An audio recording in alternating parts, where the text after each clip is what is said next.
Guys, Indian economy एक बहुत बड़ी प्रॉब्लम से डील कर रही है। तो रिसेंटली इंडिया के चीफ इकोनॉमिक एडवाइजर अनंत नागेश्वरन ने कहा कि इंडियन कंपनीज प्रॉफिट तो कर रही हैं, लेकिन अपने पैसे को इंडिया में इन्वेस्ट नहीं कर रही हैं।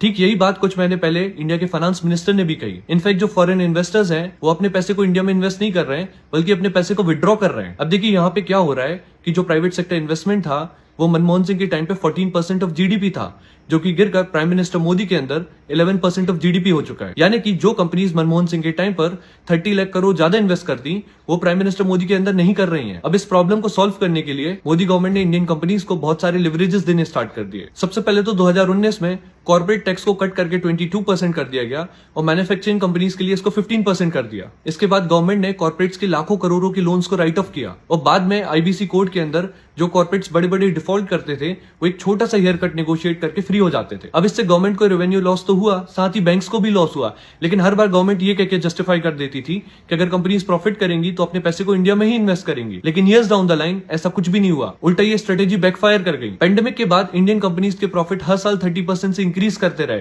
लेकिन फिर भी प्राइवेट सेक्टर इन्वेस्टमेंट इंक्रीज नहीं हुई, ना ही कोई सिग्निफिकेंट जॉब क्रिएशन हुआ, ना ही लेबर वेजेस इंक्रीज हुए। इनफैक्ट इंडिया दुनिया की one of the top 5 country बन गई जिसके मिलियनर्स इंडिया को छोड़कर जा रहे हैं। अब कॉर्पोरेट टैक्स कट के कारण इंडियन गवर्नमेंट को हर साल 1 लाख करोड़ से ज्यादा का रेवेन्यू लॉस होने लगा। अब पता है सरकार ने इसकी भरपाई किससे की? मिडिल क्लास पे टैक्स लगाकर। अगर आप टोटल टैक्स कलेक्शन को देखेंगे तो कॉर्पोरेट टैक्स का शेयर गिरता जा रहा है, इनकम टैक्स और इनडायरेक्ट टैक्स का शेयर इंक्रीज करता जा रहा है, जिसका डायरेक्ट इफेक्ट इंडिया की मिडिल क्लास पे पड़ता है। इनफैक्ट आज इंडिया का 80% टैक्स हम कंज्यूमर्स पे कर रहे हैं। साथ ही आईबीसी के कारण इंडियन बैंक्स को बहुत सारा लॉस हुआ, क्योंकि डिफॉल्ट करने वाले कॉर्पोरेट्स एक छोटा सा हेयर कट नेगोशिएट करके फ्री हो जाते थे। अब इन सब पर क्रिटिक्स और इकोनॉमिस्ट का कहना है कि इंडियन कंपनीज को, फॉरेन इन्वेस्टर्स को इंडियन गवर्नमेंट पे भरोसा ही नहीं है। इनफैक्ट पिछले कुछ साल से बीजेपी एक एक्सटॉर्शन रैकेट चला रही है, जिसमें सिर्फ उन्हीं कंपनीज को लेवरेजेस मिलते हैं जो बीजेपी को पॉलिटिकल फंडिंग करती है, और जो कंपनीज फंडिंग नहीं करती है उन पे सीबीआई और ईडी की रेड पड़ती है। और साथ ही गवर्नमेंट टेलर मेड टेंडर्स निकालती है जिसमें सिर्फ 2 ही लोगों का फायदा होता है। यानी कि इंडिया में कैपिटलिज्म विदाउट कॉम्पिटिशन चल रहा है,